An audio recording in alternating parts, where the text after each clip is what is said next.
15 jours que le 27e congrès de l'Union postale universelle UPU réunit à Abidjan les experts du monde entier dans le domaine de la poste. Cette semaine marque le dernier virage de ce sommet mondial. Cheikh Koné nous propose un point. Après 9 ans passés à la tête de la direction générale de l'Union postale universelle, l'ambassadeur Bichar Hussein cède son fauteuil à une nouvelle équipe dirigeante, non sans dresser le bilan. Avoir ce congrès ici en Côte d'Ivoire dans un contexte de la pandémie et refaire certains amendements, c'est déjà un résultat concret en lui-même. Nous avons refait des réformes structurelles de l'Union. J'ai réduit le temps des sessions qui était dédié aux réformes institutionnelles. Nous avons, comme je le disais tantôt, créé l'équilibre du genre et puis nous avons aussi créé une balance au niveau du nombre des membres du Conseil. Bichar possède une grande expérience de l'UPU et des questions postales. Son passage à la tête de l'organisation a permis à 90 pays d'améliorer leur performance en matière de qualité du service postal. Des acquis que le directeur général sortant invite ses successeurs à capitaliser. Je pense que la Poste a un futur très reluisant. Tous comprennent les défis très bien. Le 27e congrès de l'UPU entame à partir de ce lundi sa dernière ligne droite avec comme point culminant le début du cycle des élections du nouveau directeur général et du vice-directeur général. Ce mercredi 25 août, pour le poste de vice-directeur général, 4 candidats sont aux prises, dont un seul Africain, le Camerounais Younous Djibrine. Alors, M. Younous Djibrine, que plusieurs d'entre nous connaissons plutôt très bien, possède de nombreux atouts à mettre au service de l'UPU. Son aptitude à développer et entretenir un réseau de relations sociales et humaines utiles et fructueuses, des compétences professionnelles ainsi qu'une expertise avérée dans le domaine postal. Les élections du directeur général et du vice-directeur général du Bureau international ont lieu. Au scrutin s'écrit successivement à une ou plusieurs séance se tenant le même jour, est élu le candidat qui obtient la majorité des suffrages exprimés par les pays membres présents et votants. Plus de 600 délégués sont à Abidjan à la faveur de ce sommet mondial de la Poste.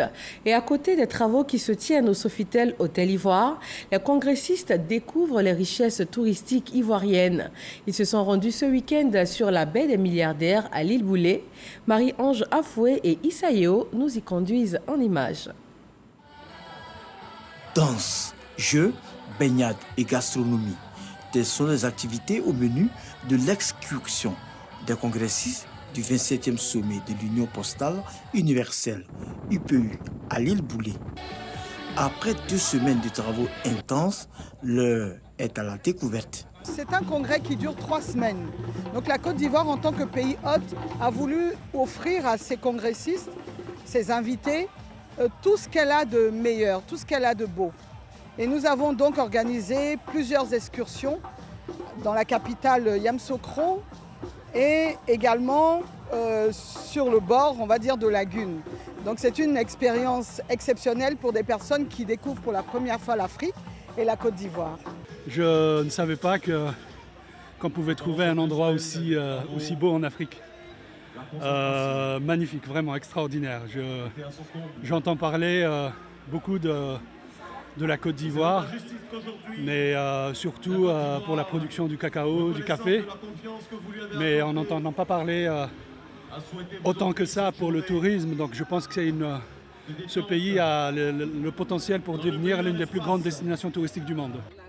Les congressistes n'ont pas boudé leur plaisir, visiblement heureux de découvrir les opportunités touristiques de la Côte d'Ivoire.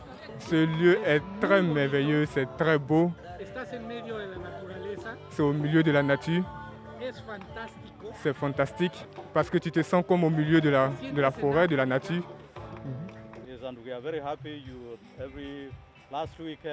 Et je suis très contente parce que chaque week-end, nous avons le privilège de découvrir d'autres lieux, d'aller en excursion. Je pense que plusieurs personnes vont quitter ce pays avec de bonnes idées. Après cet intermède, les travaux du 27e sommet de l'UPU reprennent de plus belle ce lundi, avec pour activité phare la conférence de presse du directeur général de l'Union postale